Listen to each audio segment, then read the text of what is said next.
Hey everybody, this is Donnell Tucker, Interactive Media Associate at G4TV.com.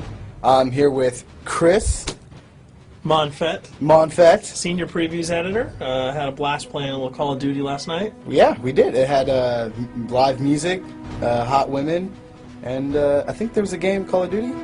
Yeah, I wasn't even paying attention to that. Yeah, I was paying attention to the pencil skirts and nerd glasses, but I was looking at the lights. When I wasn't doing that, I was blasting fools in deathmatch, team deathmatch, and a couple cool new wager matches, which we'll talk about later on. But first, we're going to sort of dig into some of the perks, skills, emblems, attachments, etc. Yes, so let's dive in.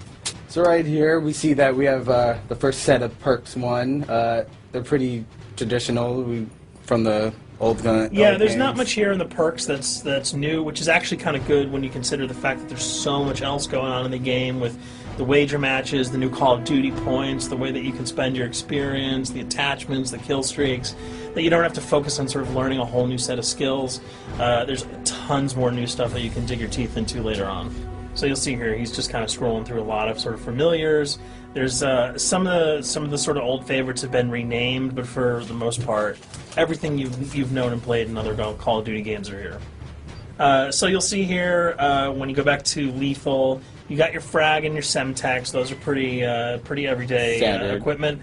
But we've also got Tomahawk, which is sort of totally new. It's sort of like a next-gen version of the knife. It's throwable, super fast to use, and it can take a dude out in one hit if you get him in the right spots. And to use it, I believe you use the right bumper. Yep. All offensive weapons are mapped to the right bumper, and strategic weapons are now mapped to the left bumper. Okay. And pretty much the only time I used it was in Sticks and Stones in the wager match. Yeah, there's a great new wager match called Sticks and Stones, which sort of equips you with 2 weapons and a tomahawk.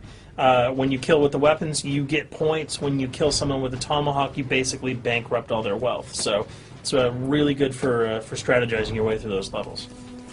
So you'll see here, Wily Pete, Nova Gas, Flashbang, Concussion. All those are pretty standard until you get to Decoy. Decoy is I think it's going to really open up some strategy here. Essentially, you can throw out a decoy, and it's going to sort of fake your opponents into thinking that there's gunplay going on somewhere in the map. So if you sort of want to redirect where these guys are going, sort of turn them around, have them come to you so that you can do an ambush, you just sort of lob your decoy over. If they're not going to want to run in a gunfire, they'll turn around, hopefully right into your muzzle. That's something I probably want to try out a couple of times. See if they actually go with the bait. Yeah, people just run. It'll really sort of test how reactive people are to running into firefights, because some people are just super aggressive and they're going to run towards those red dots rather than away from them. And it'll really sort of test your ability to be strategic about when and where you use them. Now here's something new. It's called the camera spike. Ah, yes. It's sort of super useful. I used this a bunch yesterday. You plant it down, and it basically takes over your mini-map with a sort of picture-in-picture window of wherever you planted your camera. So if you want to know if people are running through a certain alleyway, coming around a corner, if you're hiding somewhere and you just want to cover your back, you can plant a camera right behind you. It's a really kind of good way, especially if you're a sniper and you're in a position that you can get sort of snuck up on or sneaked up on. You can put that camera down and sort of cover your ass. Yeah. I was also using it for home videos. Because, I don't know, for some reason, I was just like, hey, there's me, let me say something to the Call camera. of Duty night vision action going exactly. on. Yeah. And the C4, the tactical insertion, those are things that you'll have remembered from other games. What we got here, though, is the motion sensor, which kind of acts like a little mini UAV, so you can toss that out and it'll give you a small radius just to sort of see if there are people coming. Super useful if you're hiding, say, behind a corner, beneath a windowsill, and you want to know if someone's sort of on their way so that you can just ride up and blast them. Throw that out, the red dot appears, you know you got a kill in your sights.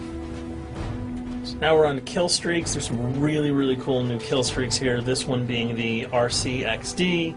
If you were ever into remote control cars, and believe me, I was, these are remote control cars with C4 on them. Nice little add-on to that. Right, which I did not have that when I was a kid. I did not have that either with a kid. They didn't sell it in stores. They would not let me have that, but now in Black Ops, you can guide this in sort of a first-person perspective.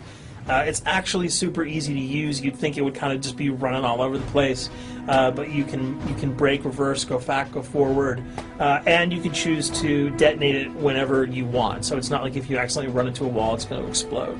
But if you see one of those coming your way, if you've got a machine gun, just start spraying bullets. Hopefully you can detonate it before it hits you. So you suggest not people to run, because that thing will catch Yeah, up. that thing's really fast, and it goes upstairs. It's really easy to navigate with. So if that thing So it's like shoot, and if you miss... Yeah, if it's after you, you're dead unless you can blow it up.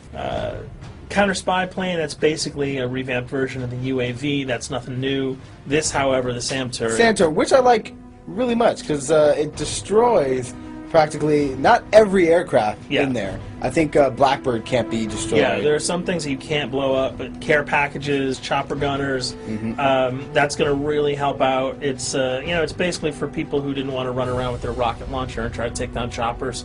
You can sort of plant that in hopefully like a high position that has good angles on the sky, and hopefully it'll take out some of the things that are blowing you and your friends away.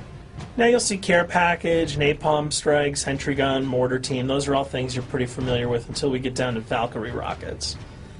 These are remote-controlled rockets, a little bit kind of like the RCXD. These are a little bit more sensitive, though. They're going to do a lot more damage if you can hit your enemies or you throw them into a group of people.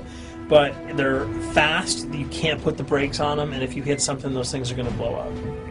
Now, are they difficult to maneuver? Are they easy like the RC? They're more difficult to maneuver because they're constantly moving forward, so you can't hit the brakes, you can't redirect, and if you, say, accidentally hit a wall, there's no turning around. That thing is going to explode. So this is one thing. Open spaces are really key, but if you're really good, right? You've got a bigger blast radius though, so if you kind of miss by a couple of feet, it's not going to matter because the guy's going to be vaporized anyway. And with 7 kills and 4,000 CP, it's going to take a little while to build up to it, but hopefully you'll be able to practice a little bit and really kick some ass. Now this is a Blackbird, which, like I said before, cannot be shot down. Yeah, thank God. But pretty much it shows not only does it show the enemy positions, but also the direction of where they're headed. Yeah, and I think that's a first for the Call of Duty series. This is something that I'm really excited about, if only because every time you kind of see a red dot, you're not sure whether that guy's coming towards you, whether he's coming away from you. If you can sort of process all that information really quickly, it can really help you change up your strategy. Obviously, fans will remember these dogs from Treyarch's last outing with Call of Duty, World of War. There's a huge, fun addition to that game, just gunning down canines in the jungle. Looks like you'll be able to do it again this time, only that you get to call on the pack to kill your opponents. I got no problems blowing away a rabid attack dog. Well, even if it makes the sound, like a whimpering sound, even if it makes a do little you feel whimpering anything sound when you shoot if that? it was like attack puppies or attack corgis, I probably couldn't shoot them because those are too adorable.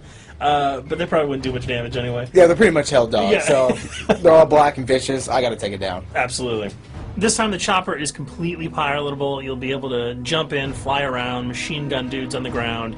If you've seen any of the single-player demo, you'll have a sense of what it's like to jump in the chopper, at least in the single-player mode, and blow up some bridges, stuff like that. Unfortunately, the buildings in multiplayer are not destructible, so your missiles will just be tearing up people, not places, but it'll still be a lot of fun to get in there and blow some stuff up. And here we're just kind of going through the custom loadouts. This is, pretty standard. Pretty standard stuff for Call of Duty. And here we come to something that's really not standard. This is a totally new feature that if you were, one of those players who just sort of found yourself really bored, kind of yawning with the same old emblems over and over again, you can create your own here. Yeah, and not all of them are already there at your disposal to create. You can purchase most of these with your COD points, but some of them are unlockable. So as you go throughout the game, you sort of get achievements or sort of mini challenges. You're going to unlock these. As you come up in levels, you're going to unlock more, and eventually you can unlock over 300, about 304 that are on this menu. And you'll see they're pretty simple. They're numbers, quick lightning bolts, people, figures. You see swords, crests, shields. All of these you can manipulate, you can edit, you can change the color, and we're going to see that in just a bit. So we pick a little, I guess you can say, a person? Yeah, kind of Mad Men meets Reservoir Dogs that we're about to manipulate here. First, we're cycling through, trying to find a suitable weapon. Maybe a soft drink, probably not. So let's go for the sword. Yeah, it's the sword. That's a good little attachment. And you'll notice that he bought that with some of his COD points that he earned playing some of the wager matches. All obvious jokes aside about the positioning of the sword here, you can see that he can position it in the guy's hand. You can select up to 12 layers here. That's a lot. That's a lot to imagine create. what you could do. And you don't see it here, but you can zoom in, you can zoom out. So if you wanted to sort of just have the head and the hand here, you could pull that guy to the bottom of the frame and zoom him in. You can change the backgrounds, Change the colors. the color. You'll see here that he can even just kind of go to an outline mode of this guy with no detail. So there's tons and tons of customizable stuff. And you'll see it appears in your little player card at the bottom. And most importantly, it actually is something you can put on your guns and your weapons. Correct. That's only available when you level up Yep. at a certain level, that you'll have that option to tag it on your weapon. Absolutely, and you might not see it as you're playing through the game, because obviously, by the time you see your opponent's gun, you're not going to see the emblem. You're going to see. Yeah, you're not going to stop by and be like, hey, you know what? That's a nice little picture you got as there. the bullets hit your face. But it's going to be something really cool for people who want to kind of be directors in theater mode, who can get close-ups on the weapons and the guns, and you'll just kind of know that you have it all the time. That weapon is your weapon. Well, there you have it. A few little things for you to know. We're also going to be checking out some of the other maps and wager modes, so check those videos out at g4tv.com.